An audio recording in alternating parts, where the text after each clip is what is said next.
5 things you probably shouldn't do when trying to make a budget. Most people think budgeting fails because they lack discipline.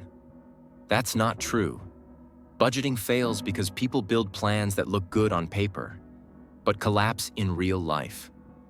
A budget isn't supposed to impress you, it's supposed to protect you. Here are 5 things you probably shouldn't do when trying to make a budget, if you actually want it to last. 1.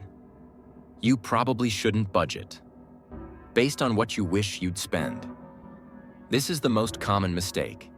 People sit down, open a spreadsheet, and design a version of themselves that doesn't exist yet. They cut spending categories they've never successfully cut before. They assume perfect discipline.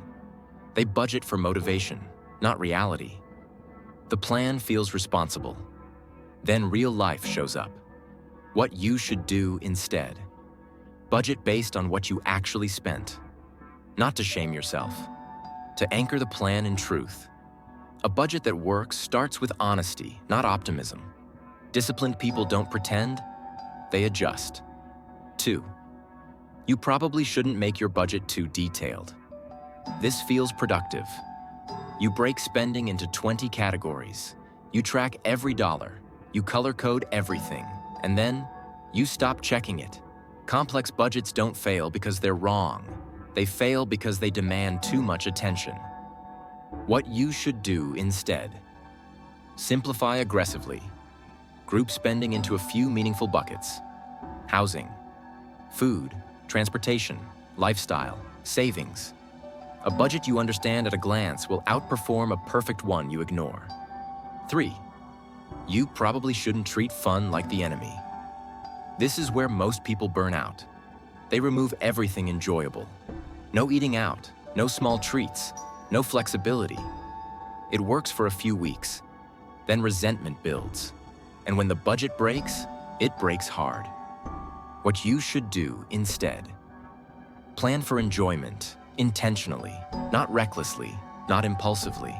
People who stay consistent don't rely on restriction. They rely on permission within limits. 4. You probably shouldn't ignore irregular expenses. This is a quiet trap. You budget for rent and groceries, but forget car repairs, birthdays, medical bills, and annual fees. Then those expenses show up, and the budget fails. It didn't fail. It was incomplete. What you should do instead. Build a buffer for irregular expenses. Treat predictable surprises as planned costs, because they are. People who understand money plan for friction instead of acting shocked by it. 5. You probably shouldn't expect the first budget to work. This is the most dangerous assumption. People try budgeting once. It doesn't go perfectly, so they quit. They decide budgeting isn't for them. In reality, they just expected precision too early. What you should do instead. Treat your first budget like a draft. Adjust it monthly. Refine it. Let it evolve. A budget isn't a rule book. It's a feedback loop. People who win with money don't get it right immediately. They keep iterating. The part most people miss budgeting isn't about control. It's about awareness. Most people don't fail because they overspend. They fail because they don't see patterns early enough to stop them. If this made you uncomfortable, that's a good sign. You probably shouldn't chase perfect budgets or extreme discipline. You should build a system that survives real life. Subscribe if you want money advice that protects your future, not plans that fall apart the first time things get inconvenient. Because budgets don't fail from lack of effort.